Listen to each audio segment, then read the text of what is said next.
और एक बड़ी खबर आपको बता दें, इजराइल हमास जंग पर यूएन के महासचिव एंटोनियो गुतेरेस का बयान आया है, जिस मामले को लेकर इजराइल भड़क गया है। यूएन में इजराइल के राजदूत ने कहा है कि एंटोनियो गुतेरेस यूएन चीफ के पद के लायक नहीं है और उन्हें इस्तीफा दे देना चाहिए। इजराइल ने तो यहां तक कहा कि यूएन चीफ के विचार भयावह हैं और वो वास्तविकता से अनजान है। दरअसल सुरक्षा परिषद की बैठक में इजराइल और हमास के बीच चल रही जंग पर चर्चा हो रही थी, जिस दौरान एंटोनियो गुतेरेस ने कहा था कि इजराइल पर हमास के हमले अचानक नहीं हुए, बल्कि पिछले 56 साल से फिलिस्तीनी दमघोंटू हालात में हैं। गुतेरेस ने यह भी कहा कि इसके बावजूद हमास के हमलों को सही नहीं ठहराया जा सकता, लेकिन हमास के हमलों की सजा सभी फिलिस्तीनियों को मिलना भी ठीक नहीं है। संयुक्त राष्ट्र महासचिव एंटोनियो गुतेरेस के इस बयान के बाद इजराइल भड़क गया है और इजराइल के राजदूत ने यह कहा है कि एंटोनियो गुतेरेस को इस्तीफा दे देना चाहिए, क्योंकि उन्हें वास्तविकता की परवाह ही नहीं है। और इजराइल और हमास के बीच चल रही जंग को लेकर यूएन के महासचिव एंटोनियो गुतेरेस ने क्या कुछ कहा, वो आपको बताते हैं। क्या उनके भाषण की बड़ी बातें हैं। इजराइल पर हमास के हमले अचानक नहीं हुए, बल्कि 56 सालों से फिलिस्तीनी दमघोंटू हालात के अंदर रह रहे हैं, ये एंटोनियो गुतेरेस ने कहा। साथ ही उन्होंने कहा कि लगातार हिंसा, जमीन छीनते देख रहे हैं फिलिस्तीन के लोग, और ये भी एक चिंता है क्योंकि फिलिस्तीन के मामले को लेकर यूएन का जो मैंडेट सामने आया था उसे पूरी तरह से पालन नहीं किया गया। फिलिस्तीनी खो रहे हैं राजनीतिक हल की उम्मीदें, ये भी एंटोनियो गुतेरेस की तरफ से कहा गया। साथ ही उन्होंने कहा कि लोगों को दक्षिण गाजा जाने का आदेश देना ठीक नहीं है। तो दक्षिण गाजा जाने का आदेश इजराइल की तरफ से दिया गया था, जिसमें कहा गया था कि उत्तरी गाजा के इलाकों के अंदर वो बमबारी कर रहा है, ऐसे में लोग दक्षिण की तरफ चले जाएं। गाजा में हालात खतरनाक हैं और लोगों को मदद की जरूरत है, यह भी एंटोनियो गुतेरेस की तरफ से कहा गया। साथ ही संयुक्त राष्ट्र संघ के महासचिव ने यह भी कहा कि इजराइल में हमास के आतंकी हमले की निंदा की जानी चाहिए। उन्होंने कहा कि नागरिकों की जानबूझकर हत्या किया जाना ठीक नहीं है।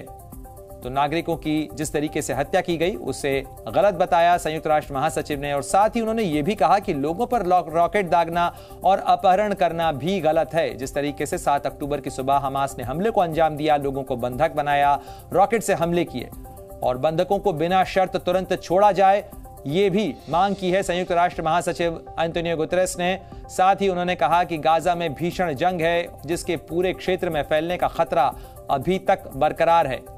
तो इस जंग का दायरा बढ़ने का खतरा भी संयुक्त राष्ट्र महासचिव की तरफ से जताया गया। साथ ही उन्होंने कहा कि हम सभी पक्षों पर अंतर्राष्ट्रीय मानवाधिकार कानूनों और के पालन करने का आग्रह करते हैं, यानी सभी पक्ष अंतर्राष्ट्रीय मानवीय कानूनों का पालन करें, ये भी मांग की है उन्होंने। साथ ही उन्होंने कहा कि सैन्य कार्रवाई में नागरिकों का नुकसान नहीं होना चाहिए। तो क्या कुछ बड़ी बातें संयुक्त राष्ट्र महासचिव के भाषण में सामने आई, वो तमाम बातें हम आपको बता रहे हैं। सभी तरह की नफरती ताकतों के खिलाफ एकजुट होना चाहिए, ये भी संयुक्त राष्ट्र महासचिव की तरफ से आग्रह किया गया। और इस खबर पर ज्यादा जानकारी के लिए सीधे रुख करते हैं, मेरे सहयोगी कृष्णमोहन मिश्रा हमारे साथ जुड़ गए हैं। कृष्णमोहन, जिस तरीके से संयुक्त राष्ट्र महासचिव ने तो वो बातें कही जो यूएन महासचिव के पद से कही जानी चाहिए, क्योंकि इसका जो दंश है वो दोनों तरफ से लोग भोग रहे हैं, लेकिन जो इजराइल की तरफ से कहा गया, इजराइल के राजदूत तो बिल्कुल भड़क गए। उन्होंने तो कहा कि यूएन महासचिव को इस्तीफा दे देना चाहिए क्योंकि वो अनफिट हैं। प्रणय, वाकई उन्होंने सारी बातें वही कहीं जो संयुक्त राष्ट्र संघ को कहनी चाहिए। हिंसा की उन्होंने खिलाफत की, उन्होंने कहा कि इन लोगों पर रॉकेट दागना बुरा है, फिलिस्तीन के लोगों की तकलीफ़ के बारे में उन्होंने बात की, सारी चीज़ें सही थी। सिर्फ एक चीज़ थी जिस पर इजराइल को बहुत ज़्यादा आपत्ति है, और वो ये हुआ कि हमास ने जो हमला किया वो ऐसे ही नहीं हुआ। 56 साल से फिलिस्तीनी जो तकलीफ़ झेल रहे हैं उसका ये एक तरह से प्रकटीकरण है। दरअसल इस तरह की बातें बहुत सारी जगहों से कही गई, यहाँ तक कि हमारे देश के कई ऐसे राजनेता हैं, ख़ासतौर पर महबूबा मुफ्ती हैं ओवैसी, उन्होंने भी ऐसी ही बातें कही थी कि फ़िलिस्तीनियों को के साथ जुल्म हो रहा है, इसलिए हमास ने इस तरह का हमला किया। लेकिन यही बात इजराइल को सबसे ज़्यादा आखर गई कि इससे लाख सारी बातें कहीं, लेकिन एक ये बात कि फ़िलिस्तीनी पिछले 56 साल से दमघोंटू परिस्थिति में रह रहे हैं, हमास का ये हमला ऐसे ही नहीं हुआ है, एक तरह से उस हमले को। लेकिन कृष्णमोहन, अगर इजराइल और फिलिस्तीन के विवाद को अगर आप देखें तो 1948-49 1949 के समय में जो यूएन का मैंडेट आया था वो पूरी तरह से पालन नहीं हुआ और उसके बाद से हालात लगातार ऐसे रहे हैं। 2021 का, 2016 के जो यूएन के रेजोल्यूशंस हैं उनका भी पालन नहीं हुआ। तो इन तमाम हालात के अंदर कहीं ना कहीं ये तो साफ होता है कि यूएन एक इनइफेक्टिव ऑर्गेनाइजेशन के तौर पर उभर रहा है। चाहे रूस यूक्रेन युद्ध की बात की जाए, चाहे इजराइल हमास युद्ध की बात की जाए, वो रोकने में किसी तरीके से इस जंग का दायरा बढ़ने से रोकने में नाकाम साबित हो रहा है।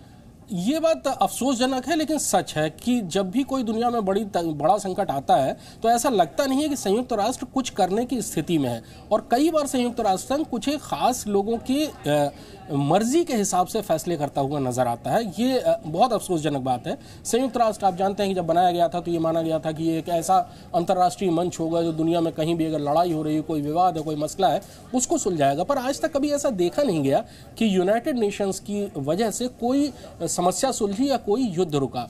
आमतौर पर होता ही है, अब जैसे लेबनान और इजराइल के बॉर्डर पर भी यूनिफिल है, United Nations interim force in Lebanon.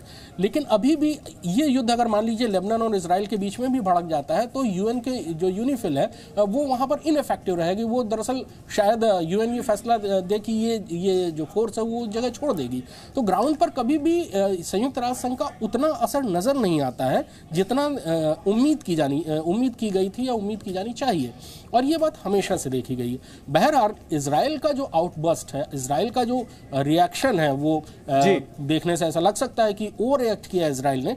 पर इजराइल को दरअसल इस बात से बहुत आपत्ति थी कि उन्होंने बाकी सारी बातों के बीच में एक धीरे से ये बात और बीच में मिला दी कि 56 साल से फिलिस्तीनी दमघोंटू परिस्थिति में रह रहे हैं, इसलिए हमास का ये हमला हुआ। तो एक तरह से इजराइल के नागरिकों को जो मारा गया उसके लिए इजराइल को ही दोषी ठहराने जैसा इसमें लगा और इसीलिए इजराइल ने इतनी सख्त प्रतिक्रिया दी। आमतौर पर आप जानते हैं, और बिल्कुल कश्मीर, इसीलिए इजराइल की बड़ी तिलमिलाती हुई तीखी प्रतिक्रिया सामने आई। शुक्रिया आपका तमाम जानकारी के लिए। और अब आपको बताते हैं कि यूएन में इजराइल के प्रतिनिधि यानी इजराइल के जो राजदूत हैं गिलाद अर्दन, उन्होंने क्या कुछ कहा यूएन महासचिव के खिलाफ और किस तरीके से उन्होंने अपने गुस्से का इजहार किया, क्योंकि नौबत तो यहां तक आ गई कि इजराइल ने उनके इस्तीफे की मांग कर दी।